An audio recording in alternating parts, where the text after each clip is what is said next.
We'll start with the Nokar mantra. Om Namo Arihantanam, Om Namo Siddhanam, Om Namo Ayariyanam, Om Namo Vajayanam, Namo Lore Savasahunam, Eso Panchanamo Karo, Sarva Pava Panasano, Mangalancha Sarvesin, Paramam Havai Mangalam, Paramam Havai Mangalam. So you probably know that stories are powerful, but you probably don't know how powerful they are. Stories are the primary ways that our brain receives information. Some of the oldest information that we have today is enveloped in a story. So if you wanted, let's say you thought some piece of information was important, and you wanted it to be known for 1,000 years from now, the best way to encode that piece of information is in a story. It's not in a book, it's not in a computer, it's not on a tablet, it's not in stone, it's not inscripted into a volcano.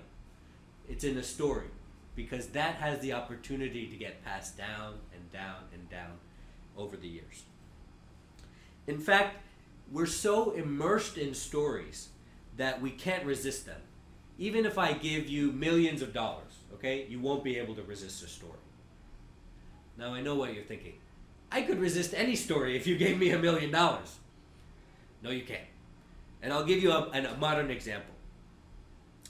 In the sport of basketball, every jump shot is a story. It has a beginning, a middle, and the end. And the end is exciting, whether the ball goes in the hoop or not. Depending on your point of view, you're excited, it's a good ending or a bad ending, but it's an ending. Now, if you freeze the frame in the middle of a jump shot, you're likely to see 10 heads all looking at the ball. Now, most of those heads are not supposed to be looking for the ball. They're supposed to be fighting their man for position for the rebound. And these players get paid millions of dollars to not look at the ball. But they do look at the ball. That's how powerful a story is. And that's why, even if I gave you millions of dollars, you would not be able to resist a story. So I told you that story to tell you this story. The greatest rebounder who ever lived, his name was Dennis Rodman. Okay? So if you took that same freeze frame in the middle of a shot, he wouldn't be looking at the ball.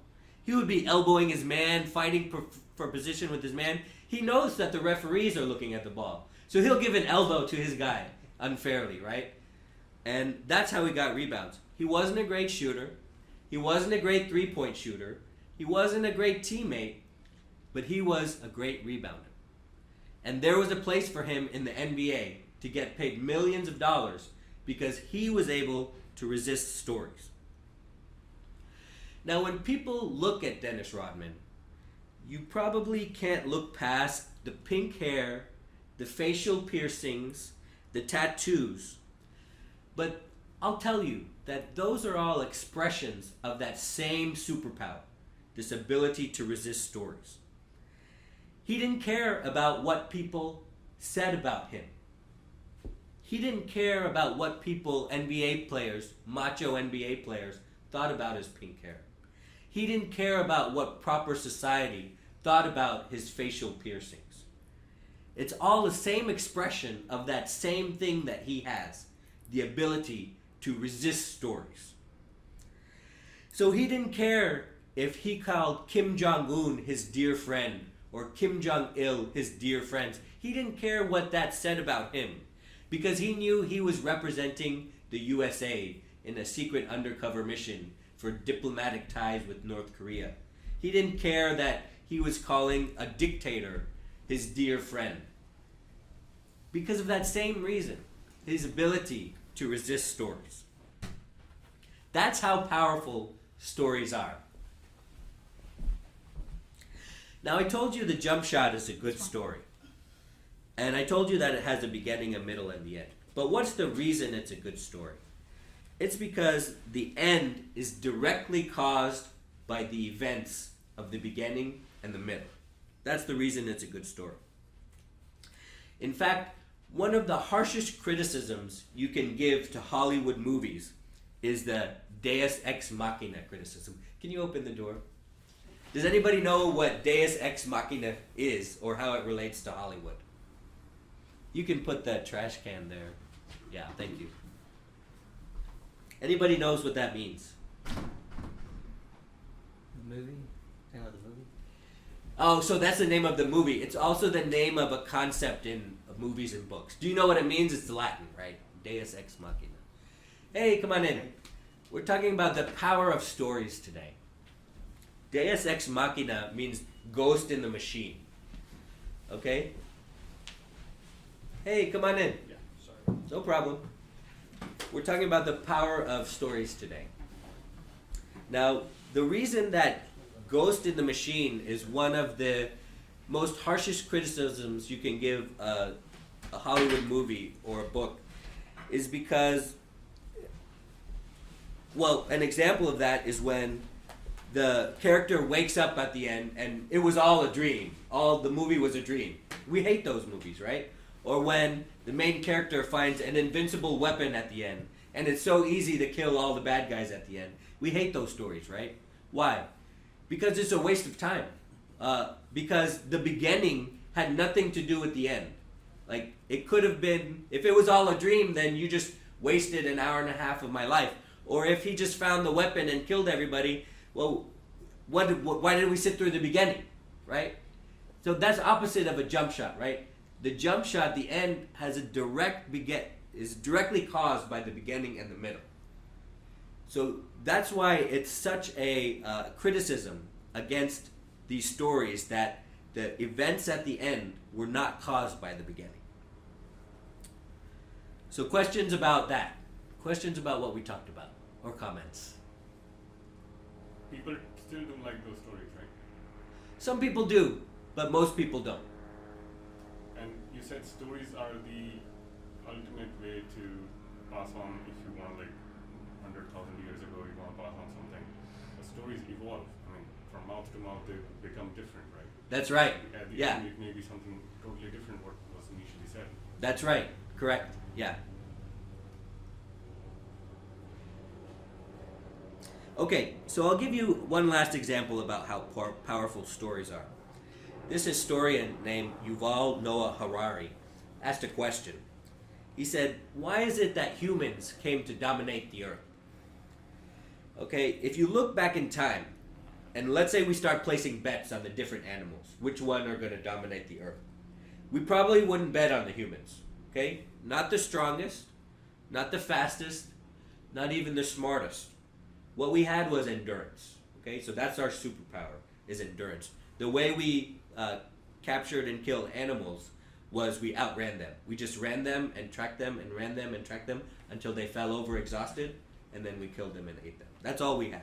So we wouldn't place bets that humans would come to dominate the earth. He said, we came to dominate the earth because we have the ability to cooperate flexibly and in large numbers, okay? So social insects like ants can cooperate in very large numbers, but not flexibly. What that means is that the rules are rigid. If you have the right smell, you're in. If you don't have the right smell, you're out. That's it. Other primates like chimpanzees can cooperate flexibly, but not in large numbers. So flexibly means they can form alliances within the tribe based on mutual interest, and those can rise and fall over time. They're flexible. But they can't cooperate in large numbers. A tribe can only be so big before it breaks off into another separate tribe. So humans are the only animal that can cooperate flexibly and in large numbers. So how did we do that? It's with stories. We use stories to form a meta layer of reality on top of real reality. And the example that this historian gives is taking a trip on a plane to visit somebody. Why do you trust when you take a trip that you'll get there and back safely? Well, you believe a story that the pilot will be fired if he crashes the plane. You believe a story that he is interested in his job. You believe a story that the taxi cab driver has a good incentive to get you to where you want to go. He believes, you believe you have that same set of beliefs as strangers have. You don't know these people, right? An ant can't do that. A chimpanzee can't do that. Only humans can do that. Now I know what you're thinking. Deber, I don't believe in any meta-realities. I only believe in real realities. That's not true. You believe in the pieces of green paper in your pocket, right? You believe in the oldest story that humans have created, the story of money. In real reality, the green pieces of paper in your wallet are worthless because you can't do anything with them. But if we all believe the same story about money, then those green pieces of paper become very valuable indeed. So, some people are so immersed in the story, so beholden to the power of the narrative, that if you tell them that money is an illusion, they'll say, well, give me all your money if money is an illusion, right? Or if you tell them that reality is an illusion, they'll say, oh, go jump in front of that train if you believe reality is an illusion, right? It's not like that, right? It's about forming these meta layers of reality on top of real reality.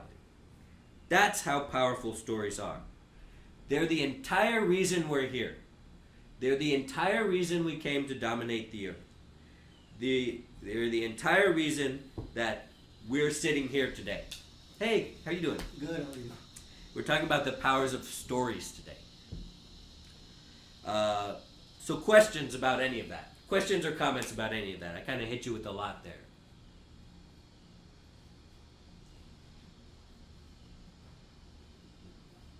So can anybody give me an example? So we talked about the story of money. So what other meta layers of reality do we have sit on real reality? Can anybody think of an example? Civilizations. Right? I mean, if you go back into time, days of Harappa or Mohenjo-daro, there humans knew how to live in harmony with the available resources, be it water or constructing houses. So, if I try to relate to whatever we've just learned, I think the art of survival itself is a big right from those civilization days, right? Being together in harmony and protecting yourself and having all the needs fulfilled to live. That is what I would say. Right. Any other stories you tell yourself?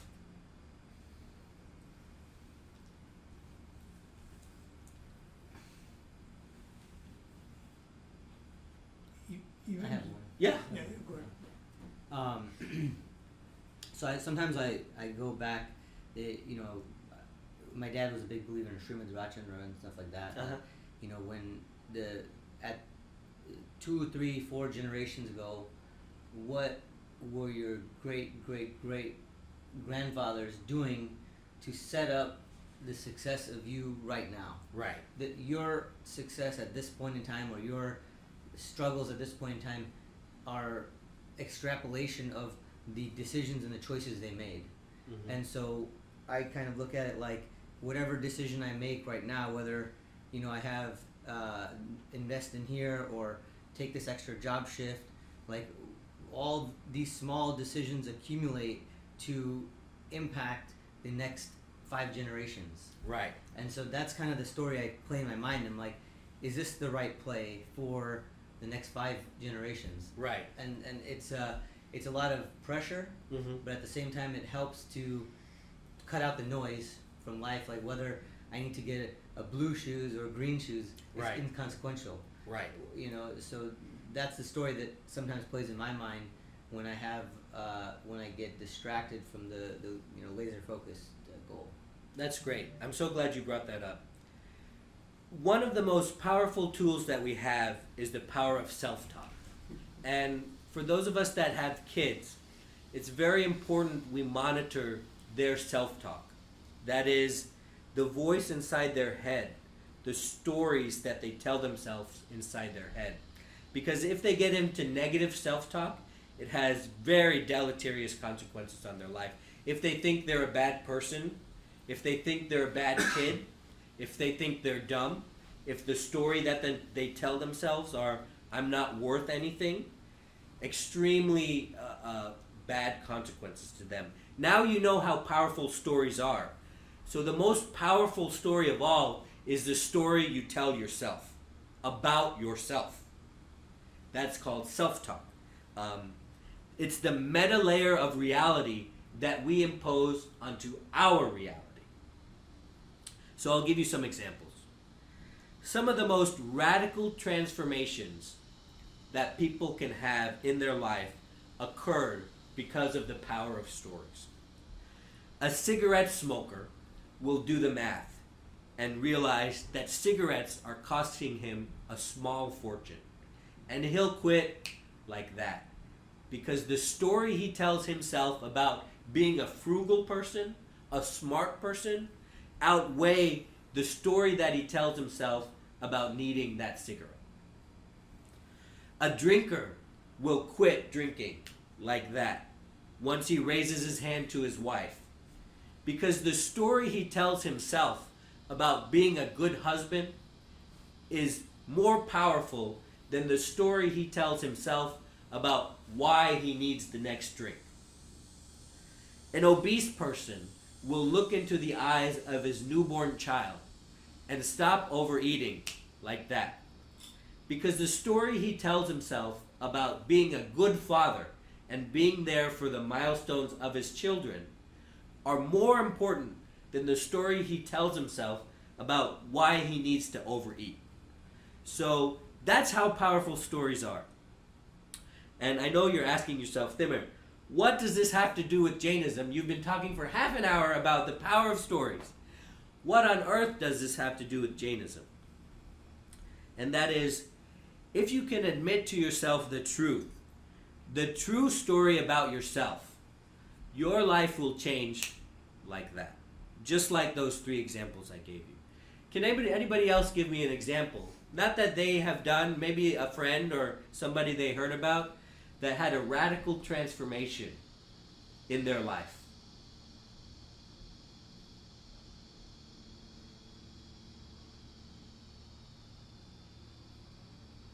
What do you consider radical? Anything that you consider radical.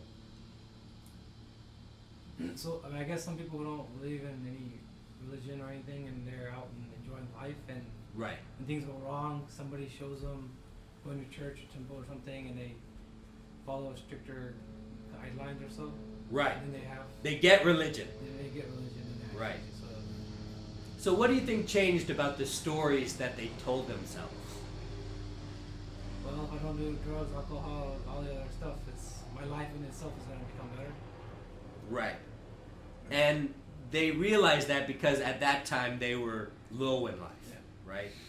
And the story of, I guess if they're Christian, the story of God loving them and redeeming them was a very powerful one at that time. Right? Right. So what is the truth?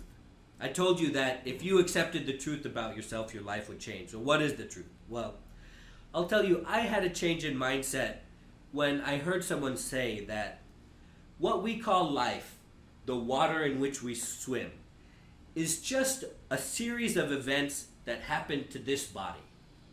That changed my life. I'm sure some of you have heard me say that a billion times now, but that changed my life. All you consider your life is just a series of events that happen to your body. But that's not the truth.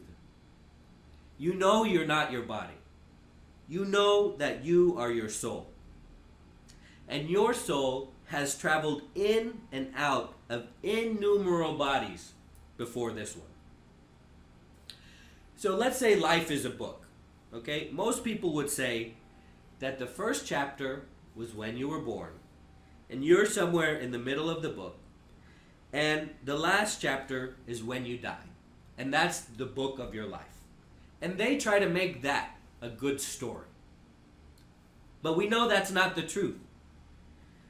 Your life didn't start when you were born.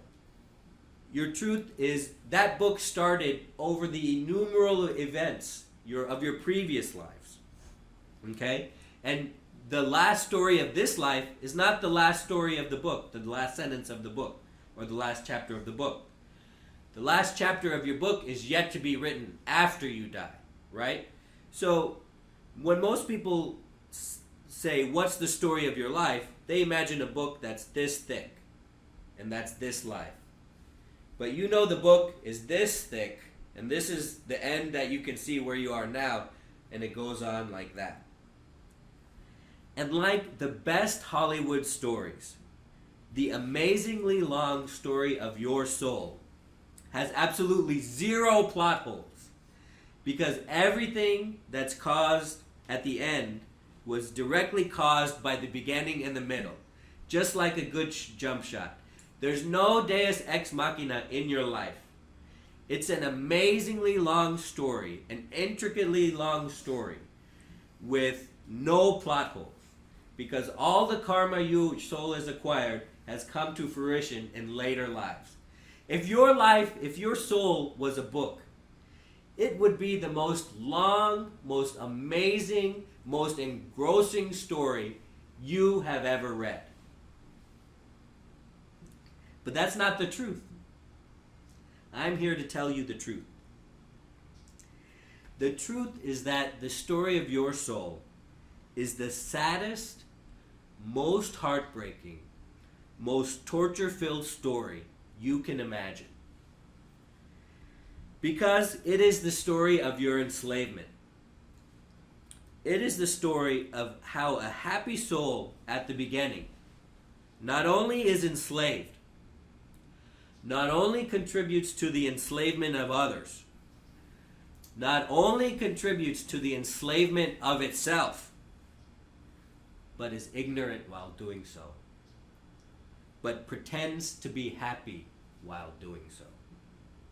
And on top of all that, considers itself a most enlightened being while doing so. This is the saddest story you can ever imagine. And that's the truth. And once you admit that truth to yourself, if you understood how much pain you're currently experiencing, how much suffering eons of bondage have done to your soul, you'd leave your wallet here, you'd leave your phone here, you'd leave your family here, you'd walk out that door, you'd keep walking, and you'd never come back. You wouldn't let anything stop you. You wouldn't let the government stop you. You wouldn't let your family stop you. You wouldn't let not having any clothes stop you.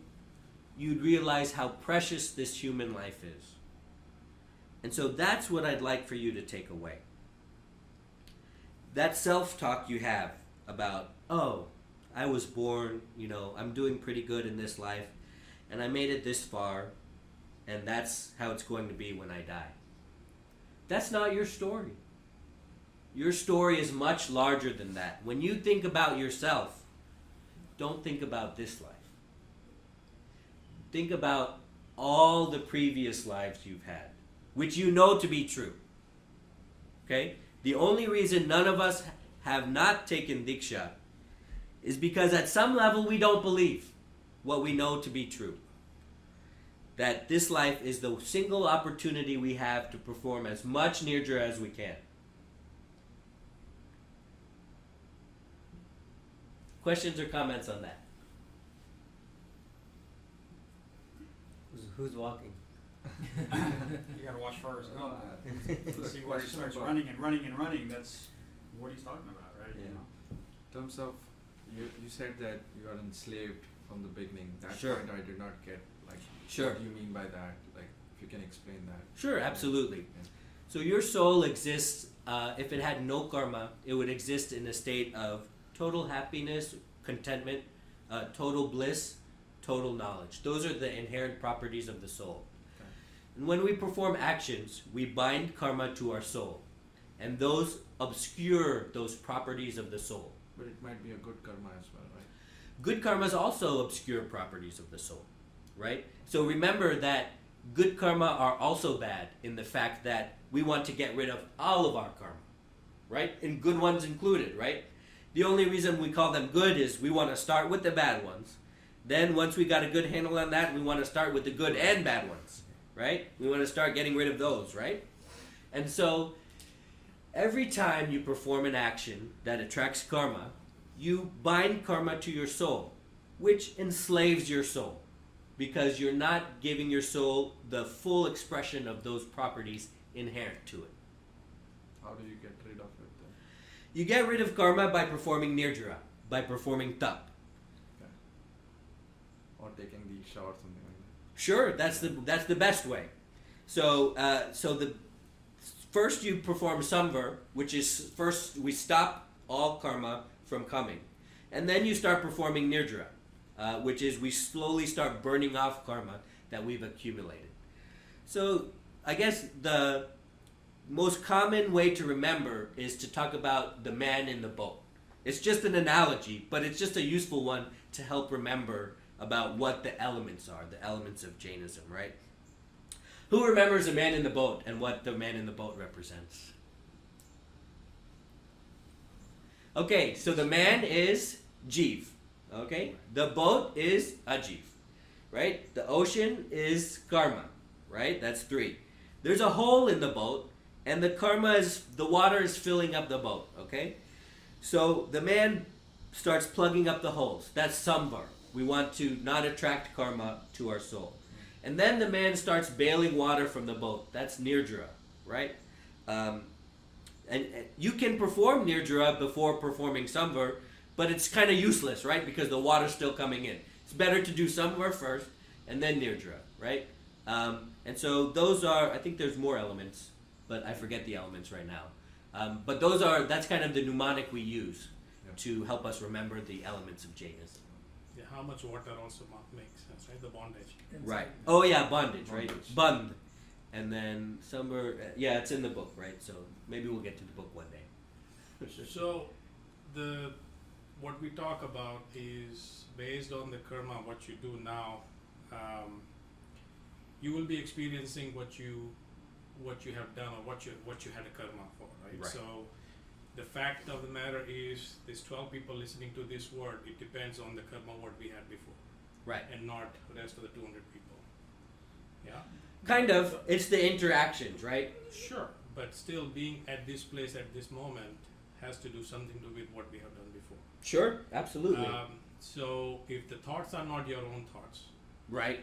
and the story comes to you, depends on your karma. Meaning, I heard this story The here. way you interpret it, I guess. Well, That's what but I'm I saying. heard this story today. It's also based on what my karma was before. Plus the current actions, right? Karma plus the current actions, isn't it? Whatever your actions brings your karma, right? Good, bad, whatever you do. Right. Yeah, everybody takes it differently. I guess that's what you're trying to say. Right. What I'm saying is, at some point, it is destined that you are here at this place. Right. And the action based on what you do, what you hear, it's up to you Absolutely. to what happens in the future. Right.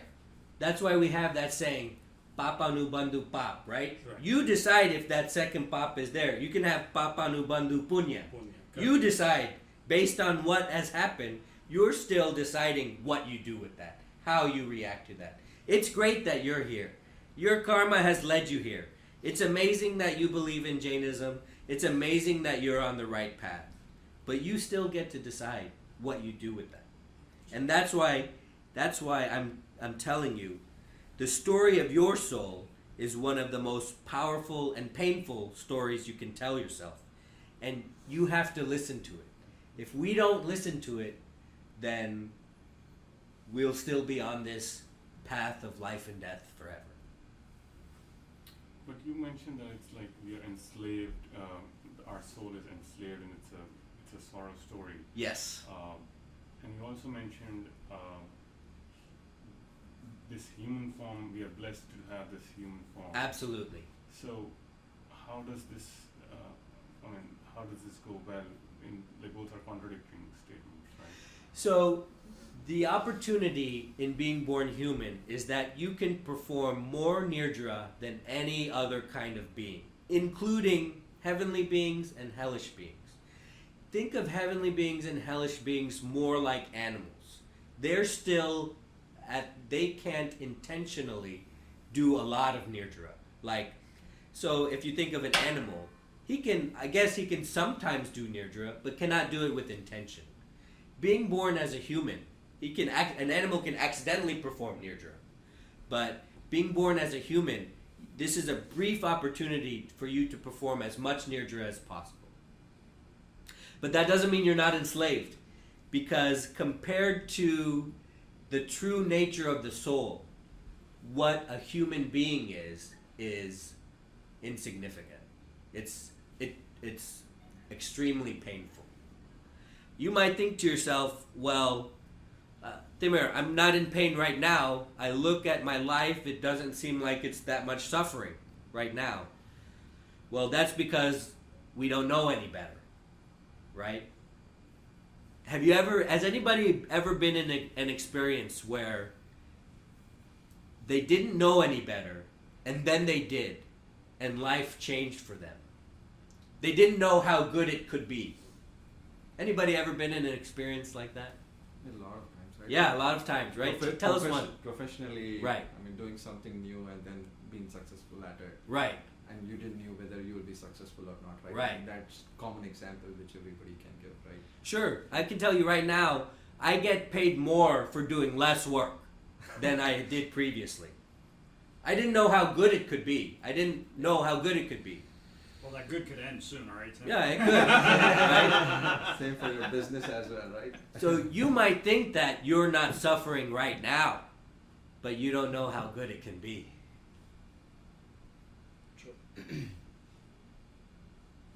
Wanted to go back to a comment you made about,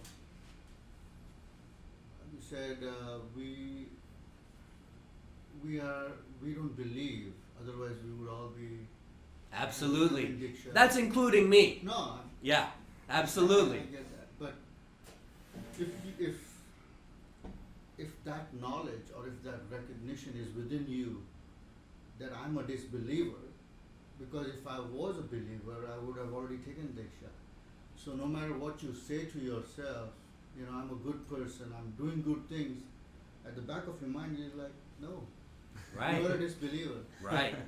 So how That's do what you, he's saying. how But do that you doesn't mean reconcile? you can't change. Okay? I'll tell you what. Everybody knows that the secret to being healthy is eating right and exercising.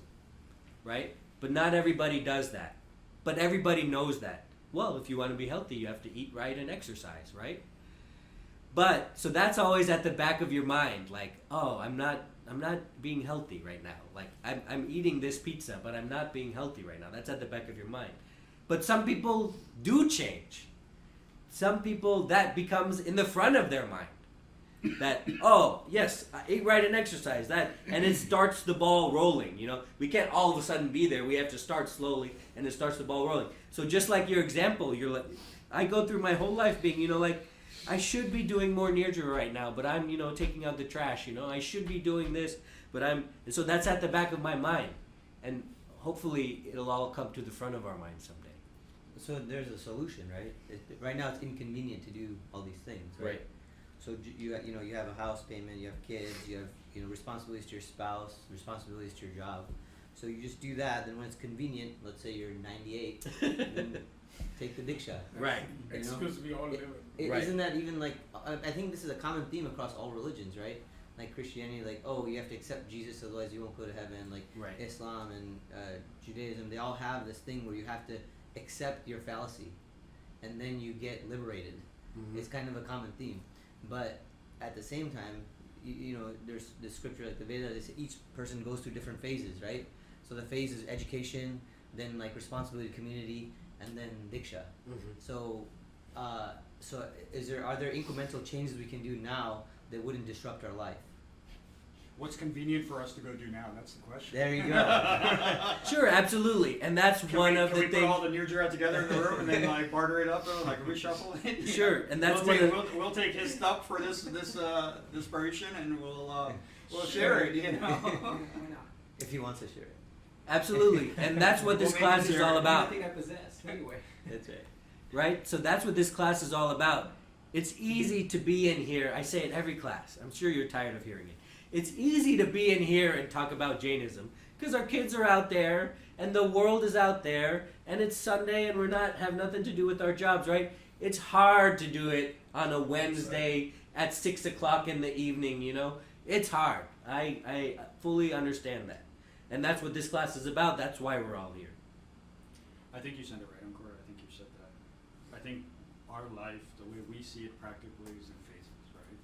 And there's a time and a place where that phase changes. Right. Like the examples I would give you is that when I was busy doing what I thought was right at that point in time, was running this company to go get bigger and bigger and bigger and do other stuff, I didn't think about possibly my health and, you know, exercising and doing all those things.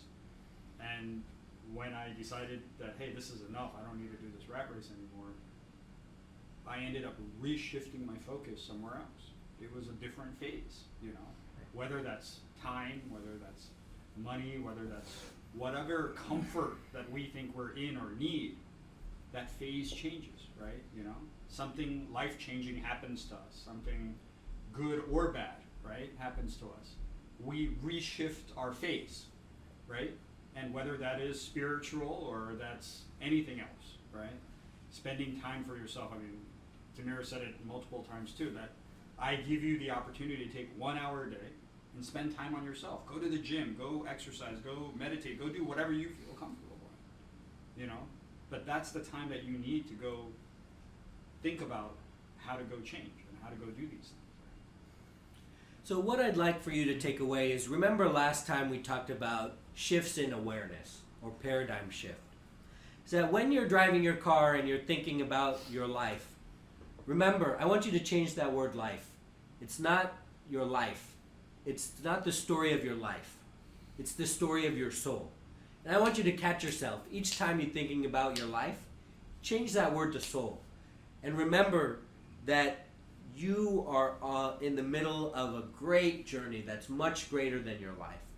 And if you can kind of do that every time, slowly your entire thinking will start to change that. Yeah, you know, it's like, everybody's had this experience where they focused on the bigger perspective and they had a change in thinking, right? Well, if you focus on, this is just the latest life that my soul is going through, you'll automatically have a change in perspective. And you'll change your thinking and you'll change your actions if you start at the root there. Other questions or comments? So what are some incremental things we can do in our rat race of a life that would... I'll let you know. Yeah. You have this book? Bring it up. You have this book? No. No? Okay. The incremental thing you can do is read this book. It's so hard to read this book when you're not here in Patsala. I wrote in this book.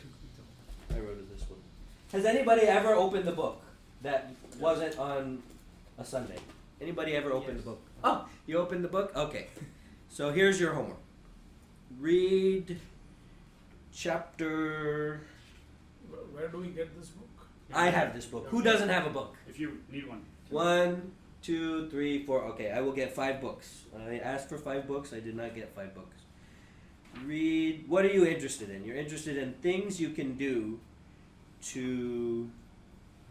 incremental things you can do to change your life, right? You can... 6 stages of... here we go. Code of conduct. Perfect. Chapter 6. Page 68.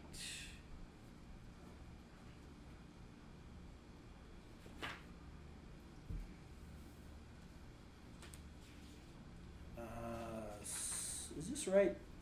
Does anybody remember what I'm talking about? Yeah. Things to do to change your life, like what you should do and not do.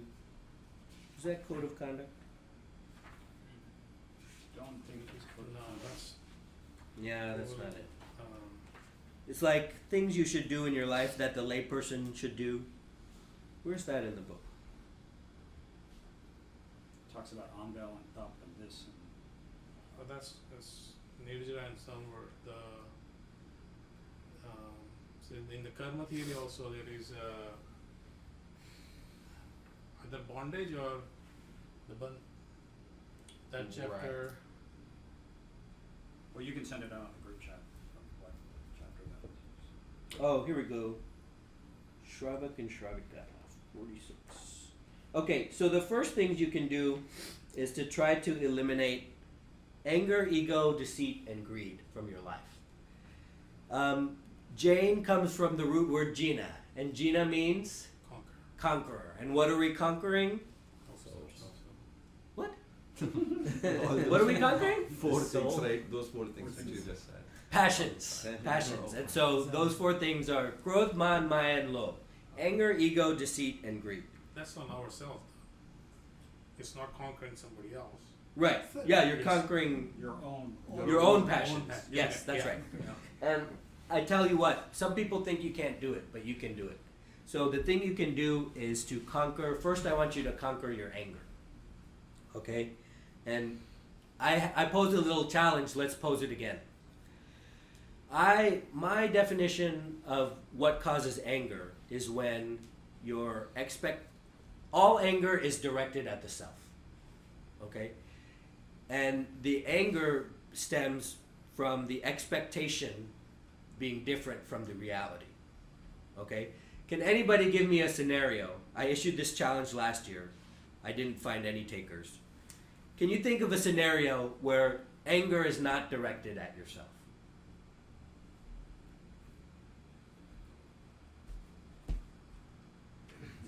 Isn't that a majority of the scenarios? Give me one of the majority of scenarios. Somebody cuts you off in traffic and slams the brakes on. Okay? And you get angry at them, right? For a split second. Right.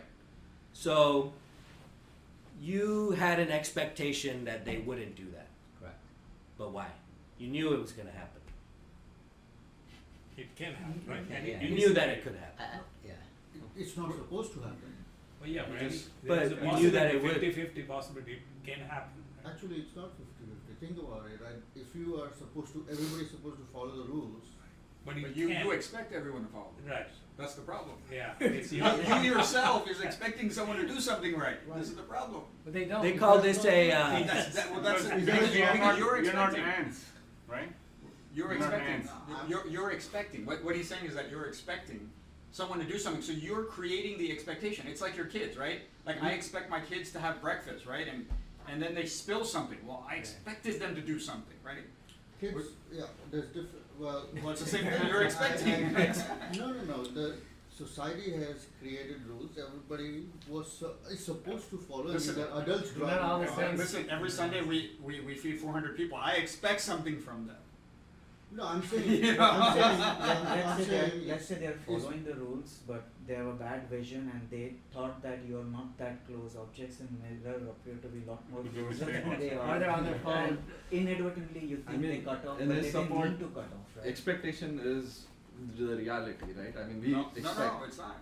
You don't get angry when somebody cuts you off. You're setting the expectation. Yeah, but you but don't. if you didn't have expectations, That's what I'm said that, asking hey, you. Someone cut you off. It's Did, like okay. when well, somebody cuts you off, you don't get angry, or you get angry. I don't get angry because I know it's going to happen. You don't get angry, but I'm asking him. Right? I don't get angry when it's Tim cutting me No, I'm saying practicality is that now, in terms working with the practicality, conceptually what you're saying is right. But what he's saying right is practicality wise, right? Like we are humans, right? What I'm telling you is that you can undo all the covert contracts you have in your life. Does Right. anybody know what a covert contract is? A covert contract is when you do something with the expectation that another person will do something else, and you haven't told them about it. Okay, we have most of our covert contracts with our wife, Okay? And they have most of their covert contracts with us. They get mad because I saw that I was gone for 2 hours and I saw that the dishes aren't in the dishwasher. What happened? And you're like, you didn't tell me you wanted me to put the dishes in the dishwasher. She had a covert contract with you that she thought that you would know to put the dishes in the dishwasher because you had a free 2 hours, and she would do the same. So she gets angry. This is the part of today's, when you get it, to send this part to your wife. So she gets angry because she set up a covert contract with you that you had no idea about. So when you say, this driver cut me off and slammed on the brakes, you had a covert contract with him, and now you got angry. And you're angry at yourself because you set up that covert contract. So all anger is directed at the self. Would anybody like to give another scenario where they think that anger is not directed at the self? All anger is directed at the self, and anger stems from the mismatch between perception or expectation and reality. So the first thing you can do is to get rid of your anger. And you can do that in this life. I'm telling you, you guys are laughing. You can do it in this life. In fact, if you had started to worked on getting rid of your anger when I told you to do that last year, you could have done it by now. Okay? This is not some, I'm going to heaven, I want you to get there, you take these little steps. You can kill your anger right now in this life before we meet again in 1 year. You can do it in less than a year, but I'm giving you a year. Okay? From here to a year from now, you can get rid of your anger. I have seen people do it. I think the best. But even to get there, what are the best practices, right? So, I mean, probably it's in the book, but something. How should we be dealing with these kind of real scenarios? The practical way for me is to start with your kids. Don't start with your wife. Start with your kids, because That's a wise way. What happens is, kids, for example, coming to Jain Temple, right? They won't get ready. You expect them to drink milk quickly, get ready fast, and come. Our normal tendency is to raise our voice. When we don't raise our voice, then the second thing will happen is we almost scream and say, okay, let's get ready fast, or do this and do that. So what can you do if you take that example or something that happens quite frequent? Take that example in yourself, prepare early. If you prepare early, you're prepared for them. And what you will also notice that your kid absorbs from you. They know that, oh, every time my dad or mom screams, that's when I'm supposed to react. That's when I'm supposed to do things. Otherwise, it's okay. When they talk in a normal tone, it's okay not to drink milk. So it will transfer, and they will change their mindset. And like, okay, and you tell them, I'm not going to get angry at you. When I'm telling you in a lighter manner, that's when I'm serious about it. And over the time, you will be able to overcome your own anger, because like Timur said, at the end of the day, even if you scream at your child, it's gonna hurt you, right? I mean, after we sit in the car, it's like, why did I get mad at her? Because I knew it was a late night yesterday, they slept late, and that's why they're not getting up and doing things. So I think there's two concepts here. One is not having, it can almost be interpreted as not having expectations. Exactly. But if you don't have expectations, you don't hold somebody to a standard, then your life becomes jello. No, it's not about not having expectations. Right, It's about clarifying the expectation. If I have an expectation that everyone should be here on time, I'm going to go ahead and text you 5 minutes earlier every week saying that, hey, we're meeting in 5 minutes, right? We had an expectation. Everyone comes to this temple expecting to have lunch, right? I'll give you a perfect example. What we did 2 weeks ago is we went and we said that, hey, this is what we're serving for lunch today. We set the expectation and told everyone the expectation. So there was no issue about, hey, I want this and I want this and I want this. So if you make the expectation clear that, hey, this is what I'm expecting, that, hey, I don't want you to cut me off. We're all clear that, hey, I told you. Right? But is it about clearing the expectation or not having the expectation? That's a kind of because I can clarify to my son, to your example, previous night you're going to get up at 7 and I go to bed. That's not going to happen. So you're going to get upset. No, well, I think it's a in training. I mean, our kids are young, right? So it's helping them understand what our expectation is, not telling them our expectation and then going to their room at 7:15 and say, how come you didn't get up at 7 o'clock? Because that's what we do. We're like, hey, we're late, now they're making us late, so we're setting the expectation for them that we expect them. But if we told them, like, I'll tell you, my kids are doing 3P, right? They come in the morning, they get ready and whatever. So they wake up, and the night before, I ask them, I'm like, hey, do you have your puja clothes ready? Okay? So they wear their puja clothes here, but they wake up, they brush their teeth, they come downstairs, they eat, they shower and put their puja clothes on. So I ask them two things. Do you have your puja clothes ready? And do you have your spare clothes ready? Right? Now you'll see that there's a bag ready in our mudroom with their spare clothes. I don't have to tell them over and over again. Right? If they forget something, if they forget their rumal or this or that, it's on them. You'll see them take the brunt of it. You'll see them take ownership of it. Yeah, So that takes over time to happen. It doesn't happen over 1 week, right? You know. I'll take a different example to what you said, like kids are watching laptop or tablets or something like that. I mean, even if you set like a lot of expectations from the beginning, that you don't have to watch like beyond an hour a day or 2 hours a day. I don't know, then how do you handle that beyond they seeing that, and then obviously you don't want your kids to be cranky for a long period of time. So how do you handle that situation? We have set the expectations. I give you an example of how we handle it. Right. We have an IP for each computer. It links to my Google Wi-Fi. I give them 30 minutes. When it opens, it times out on its own. Period. Right? That I'm is- home or not home. I'm resolving the expectation of what that is. That is, you are setting up a deterrent from there, right? No, Right. I'm setting that. I have clarified the expectation that you have 30 minutes to watch this, right? I made it clear to them. They can watch for 30 minutes certain things, and it's clear when that 30 minutes is up, it's up. Yeah. Whether in the middle, like they'll come to me and say, well, you know, mom called me for 5 minutes. I'm like, hey, 30 minutes, 30 minutes. So the question is, if they go beyond 30 minutes, how do you control your anger? Don't let them go beyond 30 minutes. You No, but control I'll the tell 30 you minutes. one. I mean, okay, that's- since we are talking about I mean, tablet, right? because okay. No, since we are talking about watching tablet, but see now you must have read news recently. A guy playing Fortnite won millions of dollars. Anybody knows that? Yeah. So now just think, if we are stopping, I'm not saying we should allow them to just play on a tablet just like that, but we are setting that boundary. We don't know, means if they are going to excel in that or win $1 million in that, right? Yeah.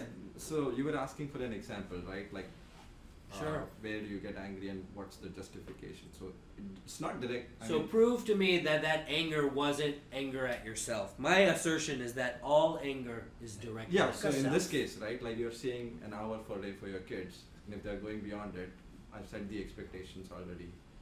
Now I'm getting angry on them. So, but You're getting angry at yourself. no, I mean at them, right? Right. So No. you start with My all- assertion is that Then all you can- anger Yeah, is first directed at the self. Starting with myself, but then I'll pass that anger to the kids, right? Easy target. Yeah, but see, The reason you're getting angry is because you have expected your kids to respect your wishes. But what evidence do you have of that? Zero. See, like when you are You knew driving- that they were going to So go answer over. is not You know right. that they're going to Exactly. whine and complain. You know that they're going to weasel out 5 more minutes, Dad, 5 more minutes, and then you know they're going to pretend not to hear you. You know that. So what? Why did you get angry? You knew it was going to happen. See, when There's you are no driving, reason to get when you are driving, right? Someone is driving slow, so Right. you think, oh, why that person is driving slow? So you cut, but you realize one thing: when you reach a traffic signal, that person is sitting next to you only. Even though you think the person is driving slow, but eventually you realize that you both are same. Means reaching the destination or that interim. Yeah. So you and then think you know you think you got angry at your kids, but my assertion is that it's not the case. You got angry at yourself because you misperceived the nature of your children. But then if you don't get angry at yourself, or like, per se, then you become a doormat and everything just falls apart. No, it doesn't. How does it fall apart? Because you're not upholding what you believe is the right vision for a successful How do things household. fall apart if you don't get angry at your kids? They will keep watching the tablet. Is that okay? No, We that, can I don't. find I didn't say different don't ways, take right? it away from them. I said Find that the different ways. anger was directed But at see, yourself. But then Take it back. obviously to there will be the- follow-up All I'm reaction. saying is that Don't the get anger. upset. Smilingly take All it. I'm saying is that the anger is directed at yourself. But That's see, my no, only it's At some point assumption. of time, It's somebody's also- going to get angry. But see, my, No, but my it personal- doesn't- Either my wife or myself. Hang on, based hang on. on- Don't get angry right now. I'll So tell that's you- why I'm brewing that. I'll tell you my personal experience. Right, Okay, right. the expectation is you set for them to play for 1 hour, but what about the rest of the time? They are also humans. They also need to do something. That's what I have learned. Can I free up my time to play with them? Have I given them additional tools to read, to watch TV, to do something else? No, I'm not spending that time with them. Yeah, that's a good So, point. so have you created that structure? I'm not saying that that's how it Yeah. has That's to a be. good point. I mean, I have not created the structure for that 24 hours that this is what that's you'll be like doing a for evolving this process, time. right? I It's mean, just you that kind of because keep on I am Phase busy, changes. I'm doing Exactly, 10 phase. different things, yeah. Right. And as they get older, the challenges are different. Yeah. Right? So, you know, that keeps changing. The conversation we'll have. That's will why I be said those slightly are different. evolving things, right? So And don't be surprised that they observe parents very closely and they exactly do what you're doing. But isn't this one thing on this laptop or digital? We initiated this. We as a parent Yeah, for sure. wanted them. Yeah. Because we I got remember that as a back. young parent, I mean, or when the kids were like 2-3 year olds, Exactly. we give them an iPad just So to that play they so can that we eat. can eat. I mean, Yeah. that was our cop exactly. Yeah. out, and now we're suffering to our own Creative. own things that we started. Right. You set the expectation by giving them things. Exactly. We Keep set your an mouth shut so that I expectation. can eat, right? Absolutely right. And that was our cop out that, oh, we can eat. But that was not really. I mean, our parents ate too. Yeah. They didn't have digital tools. So what's the strategy to not get angry at yourself? The strategy to not get angry at yourself is Don't to panic. realize that the cause of anger, which is the mismatch between expectation and reality. And once you realize that, then when your kid says, "Oh, Dad, 5 more minutes," or whatever, you know, he's a kid. Oh yeah, he's gonna do that. I'm gonna take it away. And you don't, just because you're gonna take it away doesn't mean you have to get angry. Get to smile. Or if you know you're going to be late, you know, oh, I knew he was going to be late because I didn't do this and this, which I normally do.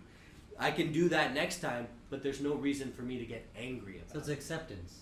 Exactly. Okay. No. If I had known you just wanted one word, I would have given that We didn't have to get angry about it. word. So I've got my homework. Morning, I need to 10 look up minutes a ahead of specific time. portion of the book. I need to get you your books. I've got my homework. And I'll see you next time. Thank you. Thank you so much.